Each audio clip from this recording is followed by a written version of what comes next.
नमस्कार, एकमत live news मराठीवरती आपले सहर्ष स्वागत आहे। विज्ञान व गृहविज्ञान प्रदर्शनी महिला महाविद्यालयात संपन्न। महिला महाविद्यालयात विज्ञान व गृहविज्ञान प्रदर्शनी घेण्यात आली। या कार्यक्रमात हजाराच्या वर विद्यार्थ्यांनी सहभाग नोंदविला। या कार्यक्रमाचे उद्घाटक व अध्यक्षा महिला महाविद्यालयाच्या प्राचार्य डॉक्टर छाया कोकाटे, पर्यवेक्षक प्राध्यापक अर्चना हरिमकर, कोशटवार दौलत खान विद्यालय, प्राध्यापक सतीश दुधे, प्राध्यापक प्रदीप जाधव, विज्ञान प्रदर्शनी समन्वयक प्राध्यापक अनिल राठोड, कनिष्ठ विभाग प्रमुख प्राध्यापक सुरेखा भगत, वरिष्ठ महाविद्यालयाचे प्राध्यापक अरुण पवार, प्राध्यापक संजय सुपे, सूत्रसंचालन व आभार प्राध्यापक पल्लवी राठोड यांनी केले। नमस्कार, मी प्राध्यापक डॉक्टर छाया कोकाटे, श्रीमती वत्सलाबाई नाईक महिला महाविद्यालय येथे कार्यकारी प्राचार्य म्हणून कार्यरत आहे। आज आम्ही हे जे प्रदर्शनीचं आयोजन केलं आहे त्यामध्ये विशेषतः कनिष्ठ महाविद्यालयातील माझे सर्व सहकारी प्राध्यापक, विज्ञान विभागातील आणि गृहविज्ञान विभागातील सर्व सहकाऱ्यांनी, खरं म्हणजे ही त्यांचीच कल्पना आहे, त्यांची कल्पना, त्याला फक्त होकार मी दिला, परमिशन्स मी दिल्या, परंतु खूप मेहनत त्यांनी घेतली आहे आणि आज या ठिकाणी या प्रदर्शनीचं अतिशय यशस्वीरित्या आयोजन आम्ही करू शकलो आहे। आज मला खूप आनंद होतो आहे की आम्ही विज्ञान प्रदर्शनी आणि गृहविज्ञान प्रदर्शनी याचं संयुक्त आयोजन केलेलं आहे। मला एक सांगावंसं वाटतं या ठिकाणी की ही प्रदर्शनी जी आहे, विशेषतः विज्ञान प्रदर्शनी, ही आम्ही फक्त मुलींसाठी ठेवली आहे।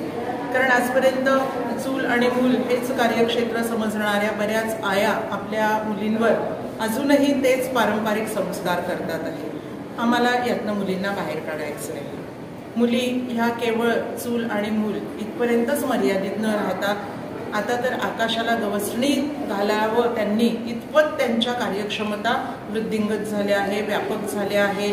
तशा प्रकारच्या सगळ्या परिस्थिती आज अवेलेबल आहे।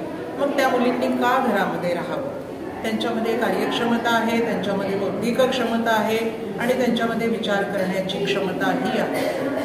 मुलींनी आपल्याला स्वतःला सिद्ध करावं यासाठी आम्ही ह्या प्रदर्शनीचं आयोजन केलं आहे।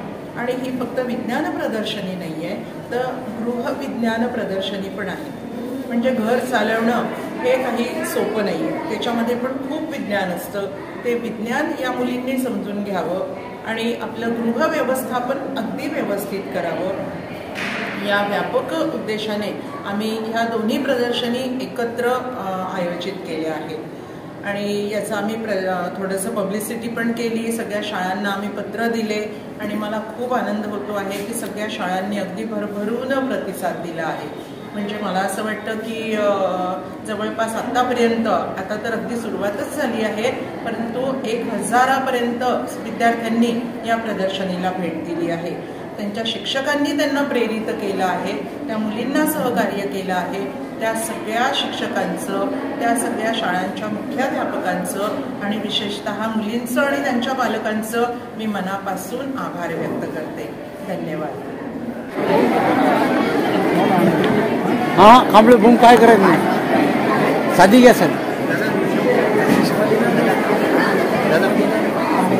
इथे बाईक नाही घ्यायची, मग इथे कल्पना आहे ऑफिसमध्ये की नेमकं काय केलं म्हणजे इलेक्ट्रिकचा बल्बचा शोध किंवा इलेक्ट्रिक बल्ब लागेल।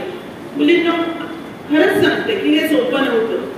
त्या काळामध्ये जर आपण आणखी का सोपं नव्हतं, कारण की तो काळ कसा होता, मुलींना नवीन गोष्टींचा ऍक्सेप्टन्स तेव्हा नव्हता आणि सायन्सचा बेस कोणता असेल तर you have to think differently, you have to do differently and you have to accept the different things.